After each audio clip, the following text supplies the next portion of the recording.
Welcome to Journeys and Journals. I'm Bernie Martin Beck, and I get to interview the most fascinating people. I picked this up on her table. It said, "May you be blessed." And so many of us have been blessed by knowing Mary. I'd like you to welcome her. Mary Paulson-Lauda. I left out one. What was your first maiden name?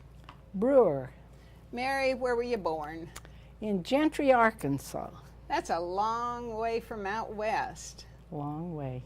What brought you out to Oregon? Well, my parents did. When I was just a little girl, we came to Washington up at Granger because there was an academy there then.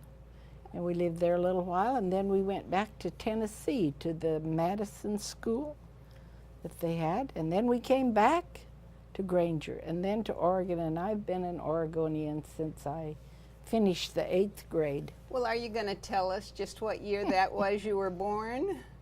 Oh, I was born in 1916. You know, that seems like quite a while ago, but you don't look a day over 70, 80, or 90, but I was at your 90th birthday party. Well, my oldest daughter will be 74 next month, so I think we better have a little leeway in there. I think so. How many daughters do you have? I had 3. I have 2 now. Now, are these they? That's Shirley and Beverly, the oldest and the middle. And this one And is? this is Doreen. We lost Doreen in about 1995, I think it was. She had a brain cancer, glioblastoma, but in spite of the fact they said she'd live only about 6 to 18 months, she lived 4.5 years. Now, are you grandma? Yes, I had 6 grandchildren, 3 girls, 3 boys. And they've produced They've great-grandchildren for you? Yes, 8 great-grandchildren. Any great-greats yet? Oh, no. The oldest great-granddaughter just graduated from academy. And So that would make her 17 or 18. She'll be 18 next month. Everything happened in August in our place. They were born, they were married, they died, all in August. Oh. Well, not quite all, but a lot. I just heard chimes. We're in Mary's home here in Portland area. Now, you've lived lots of places. Yes, back and forth when I was a little girl, but... You've lived in Southern Oregon, and what's that connection, Mary? Well, we first came to Roseburg for a little while and were associated with my sister in a little, we called it a sanitarium. We took in some patients there. Then we went down to Ashland and for 12 years administered the hospital there. And I've heard such great things. That hospital went to really a first-class facility under your tutorage. You worked as well as your husband? Oh, yes, I certainly did. On everything from painting to director of nurses, is that right? No, never director of nurses. I'm not a nurse, but I circulated in surgery. I took x-rays. I dispensed narcotics. I cooked. I cleaned, whatever I needed to do. I remember Mary when I was just a girl in Ashland, and that was, she was cooking for a whole gang of us young people. That was a fun memory. Thank you, Mary, for the kindness you showed me then. But you didn't stay in Ashland but 12 years, and then where? Well, we started building our own nursing homes, so we were in that business for 40 years. I was anyway. When you say we, my husband and I. Who's this guy? Who's this lucky guy? This guy was Alfred Paulson, born and raised in Minnesota and came out to Oregon as a young man and courted me for a couple of years. And where'd you meet? Probably at a church social. Ah, that's good advice. Now, and then you had the 3 children. Yes. You and Karis. I just mentioned your second husband. Now, how does this all fit together? Well, in our work, in the nursing home work, we joined a group of people, professional and business people. It's called ASI, Adventist Lay People Services and Industries. And here we became acquainted with the leader from the church that worked with the people in the organization. And one of those was Elder Lauda. And we became friends, and later on my husband died, and then his wife died, and after I'd been alone for 12 years, he came a-courting, and I took care of him for 14 years for Clara, and now he's there beside her, so. Well, now, neither of you young people, let's say, your first husband had a hobby. Did it come on late in his life? Let's talk about this man that you married when you were a young woman. Very young. His name is? Alfred Paulson. And he loved to climb. If he'd see a rock, he'd climb it. If he'd a hill, and he loved to climb. So I was acting as girls director at the youth camp up at Big Lake, and he came up to get me on a Sunday when my tour of duty was over. But I said, I have to wait and help check the campers in and out. And so he had a friend up there, and they were going to climb Mount Washington, and he climbed Mount Washington with them in dress shoes, I think. And he was hooked. He began to climb mountains. And he'd come home and say, oh, it's so exhilarating up there. It's so beautiful. Dog tired, you know. And I said, never mind, you can see that from the mountain. I'll see it from the airplane as I fly by. But one time I made a little mistake, I guess. I said, we were up in northern Washington, and we'd been up to Shuckston, and he and his friend had climbed. And I said, let's stop in Seattle and get me some gear, and I'll hike part way up Mount Rainier. Well, I ended up on top of Mount Rainier. Your first climb? My first climb. Well, except we had been in Japan, and we had climbed Mount Fuji. Well, now, how many mountains did you two climb? Well, I've climbed about 50. 50 because there are 50 states in the Union. Well, no, because we were doing the high points of the states. The highest mountain of every state in Yes, the Union. But some states don't have mountains. Oh. It's just out there in the field, you know, by a sunflower in Kansas and Florida and a lot of those. But in the West and in Colorado and the Rockies, those are big mountains. How about Alaska? Well, he climbed Alaska in '76, and he was 68 years old at the time and was the oldest person that had climbed it so far. Others have now. I know a man that's 70, I think. Well, he was probably 69. Would you recommend physical activity for seniors? When did you get started in mountain climbing? I was 54 when I accidentally climbed Rainier. And but then we were doing the high points and had come back from a canoe trip in Minnesota and climbed Granite Peak in Montana. And coming down, Alfred suffered a heart attack and just died right there on the mountain. Now there's something almost beautiful about that, yes, isn't it? Yes, there is. It was doing exactly what he loved to do? He always said, I wouldn't mind dying on a mountain. He loved to climb. He didn't have to get old. He didn't have to be sick. But it sure made a mess for the rest of us to get him. And I used to tell him, if you die on a mountain, think of all the trouble that's going to be. And oh, Mary, I love you. It happened, and we got through it. Helicopters and transports and All airplanes. kinds of things. Well, Mary, you have so many interests. Where do we go? Where do we talk about? Why brings you to Portland?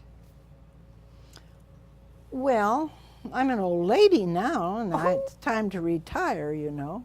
But you came here because of Karis. He was the old. No, we came because we thought, well, I always thought we'd stay in our own home and we'd get someone to live in. But I watched some of my friends have this one and that one, and it didn't work out very good. So they called here, we'd left our name, and they said, we have a 2-bedroom apartment, would you move in tomorrow? And I said, of course not. But we might come and look at it. And we did, and we liked it, and so Where were we you moved. living then? In Eugene. I had lived in Eugene and Springfield for 40 years. Well, what was your business there? That was where we had 2 of our nursing homes. We had 2 in Boise and 1 in Medford and 2 there in Springfield, Eugene. You've been a working woman. Yes. Now, in your retirement or semi-retirement and widowhood for the second time, now your second husband had a real tragedy walking across the parking lot. We need to talk about Karis and the dented head. An earlier TV show, I talked to him about that. He wasn't a bit shy. No. He fell in the dark, stumbled over a curb that was unpainted, unlighted, and in a very odd place. And the result was a subdural hematoma, a blood clot and bleeding in his brain. And so he had surgery. The doctor thought it looked so good that he put the skull back in, but that didn't work, so he had to do it again and leave the skull out. So he had this sunken place in his head. And he enjoyed taking off his toupee, yes, and showing this pulsating hairless hairline. You brought books, or I should say I asked you to show books. These are treasures. They're all the history of the 2 of you on the mountaintops all over the states. those are the high points of all the states in the Union. I think it was the 35th one that Alfred died on, and I went ahead and finished the others. I didn't climb McKinley. Okay. I just didn't want to go that long without a shower, and when you get up high, you lose some of your reasoning power and your senses, and I said, I can't afford to lose any, so I'll stay down here. But I was up in Alaska those 30 days that they were up there on that mountain. Oh, this is just wonderful, Mary. You have so many hobbies, and you have so much connection with history. You've been associated with nursing facilities throughout your life, really, haven't you? Well, for 50, 60 years. When you say that, it just startles me because I see you as one of my peers, but we are 20-some years apart, my dear. You are a peer of my children. Yes, I am. Mary, you have so many treasures around here, but right behind you is a birdhouse. What's the story about the Oregon license plate that ended up on your birdhouse? Well, I had a pink Cadillac convertible. That's the last car my husband bought for me. And I didn't use it very much. And so when I remarried, we kept it for a while, and then I gave it to my grandson, and he took the license plate off, and he picked up scraps, and he built that birdhouse. Now, he's not a little boy, he's a man, and he used the license plate for the roof of the birdhouse. Well, it is mighty cute, and I can see why you liked it. What has it been like living in a retirement community? What kind of people live here? Old people. Some are 70 years old, right? We have, my neighbor down the hall is 101 and a half, and she's just walks around outside around the building every day. Mary's just driven me to the Safeway store to pick up a birthday, but What about your driving, Mary? Well, going back to living here, it's wonderful. People say they want to live in their own home and be independent as long as they can. And I said, just sit there and rot. I'm independent, more independent than I've ever been in my life. I just lock the door and do what I please. But I try to be sensible, and I've had a few health problems. And so I've decided at the end of this month to quit driving. My great-granddaughter will take my car to college and maybe educate it a little, huh? Now, is this the same college This is the college her her grandmother, my daughter, graduated from.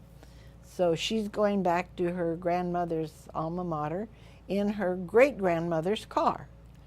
Great, great. I love to hear your story, Mary. You are a very social person. You are also a very crafty person. What's that all about? Well, since I've come here, I attended a class they had of Stampin' Up, making cards. I should have had that book out here to show you. I have an album of almost 300 cards now that I have photographed and kept pictures of it. But I make all my own greeting cards. Well, you've obviously trained the grandchildren well, because this is made by the children for you. Yes. In the same art form. A year ago, Mother's Day, this is what I received. It's a page by each of my family. Even the son-in-laws made a page for me. And they're all individual. This is the page that Sarah made that's going to college. With your car? No, she took those photographs herself. She could become a professional photographer if she wished. Did she make the puzzle? No, her sister did that. Incredible what kids can do. It is. Just turn them loose. Yeah. Mary, you have a few favorite things that have happened that you'd like to share. Where shall we start? What is it that brings the greatest? I know your family has been very, very important. What can you tell about being a grandma? Oh, the grandma is great. I used to take my grandkids with me on some kind of a trip. I took the two older ones to Australia, New Zealand. I used to take one grandson to ASI meetings with me. I took one granddaughter up into Canada when we canoed the Bowen Lakes. What's the advantage? Just fun like that. One time I took care of my two little grandsons while the rest of the family went to England on a trip. And so that was quite an experience. And right back into diapers again, huh? Yeah. Well, but I used to be a Pathfinder leader. That's something like the Scouts. But for the last probably 6 years that I've lived here, I have been going down to the school nearby and tutoring first grade reading. And that's very rewarding. oh, so you have volunteer jobs besides? Yes. At what age? My Do you do age or this their work? age? Well, when you were doing this, Now, just when school ended, what would you finished. say to other 92-year-olds out there Yeah. watching this? I'd say, keep busy, do something. Well, now, my 96-year-old made this for Better Life Television, so it's available to someone who wants to give a donation. But look at that monkey. She is from Crescent City, or Brookings area, and has moved to a senior residence back in Minnesota, or Denver, Colorado, but she doesn't want to forget Better Life TV. That's great. Well, maybe I could donate some cards. Oh, wonderful. Well, folks, if you'd like to see Mary's card, just send a donation to Grants Pass Better Life Television. And, Mary, why do you feel such a love for television? You've been a supporter of Better Life TV for a long time. This isn't our first show to do together. Well, the only reason I like television is because it's a means to spread the love of God and the gospel story. I don't really care for the programs on television. I'm not a fan of it. But I'm for anything that helps people. And many, many health programs. People have been so blessed and helped in their life, in their health. And health is a very important part. It is to for me. You. Well, of course, we want to live long and live healthy. And there's a study that you're involved in on health, longevity. Yes, I filled out the forms and joined the Adventist Health Study. They've been recognized nationally now, and the Seventh-day Adventists, because of their health habits, live, I believe it's about 7 years longer than the average person. Now, do they live a healthy, robust life? I mean, Well, everyone has their share of illness, and but Mary, your health. Now, what are the healthy things that you do? well, I've been a vegetarian all my life. I was a lacto-ovo-vegetarian for many years. I would be, and I am now, but I would live a vegan diet if I was doing my own cooking now. But right now, you don't do your own cooking. No, right? I don't. I eat in the dining room, but I still exercise. I walk sometimes, well, anywhere from 1 to maybe 3 miles a day, but Yeah, my friend was here from Russia. She was camping in the near conference grounds, and she met you, and she was telling me her story about meeting you in her broken English, and I said, I know, that's Mary, Mary Paulson. We are, every place I look in this apartment, and you said if I did another TV interview with you, it'd have to be here in your home, because obviously you're getting rid of the car. You won't be driving. You've probably driven thousands and thousands of miles. oh yes. But the end of this, it was necessary to do it in your home, and I'm pleased to have been invited. I found this pillow, and it was such a beautiful pillow. I said, what is it? Well, I guess I'd call it a birthday pillow. My daughter, that is deceased, made this, and she made one for her sisters in different colors. But if you count this correctly across, any way you want to go, you start at the right place, and you will get the date of my birth. And that's what? December 17, 1916. Oh, Mary, that's an art form that I couldn't even imagine, and then a Mary on here for you. An M. Mm-hmm. Take me wherever you'd like. What other hobbies do you have besides? I mean, I'm looking around and I see things from all over the world. Your work took you all over the world. What is this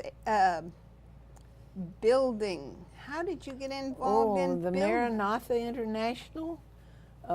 We heard about that. They go all over the world and build churches, schools, help in community projects, and so we went on several of those to South America and up to Canada and Northwest Territories and different places. And these are primarily gray-haired people who have not really retired? Oh, they go from young people to old people. There's no age limit. Even the little kids come sometimes, and they work. And we build these buildings, and now they have a steel frame that they can put up in one day, and it's called a one-day church. Have you? I just got to see one of those. Yes. Now, Mary, why do you keep doing this sort of thing? Why are you so enthused? Well, why not? I'm alive. Oh, I love it. I love it. Gotta keep Folks, now you know why I'm so anxious to have Mary tell her story. Karis was on the story with you. You told the story about Ashland, but now that we're expanding to the whole state of Oregon and Northern California, I just wanted you to share. Did you climb mountains in Oregon, and in what mountains have you climbed in Oregon? Well, I've climbed all the major peaks in the west, from Rainier to Hood to Adams, all these mountains, to Whitney.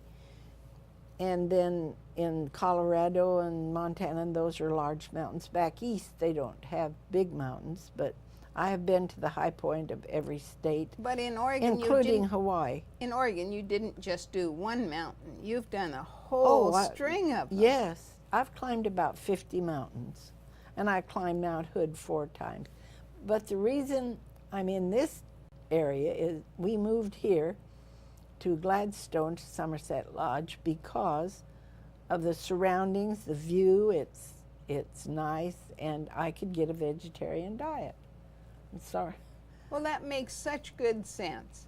I'm surrounded by beautiful pictures of nature here. For a hard-working woman, you played hard too, didn't you? Yes, yes, had a good time. Oh, I floated rivers too with the Drurys.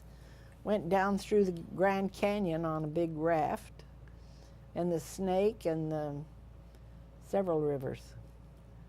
And look at you now. Yeah. She can walk faster and run faster, I think. No, no. Mary, thank you so much for sharing your story.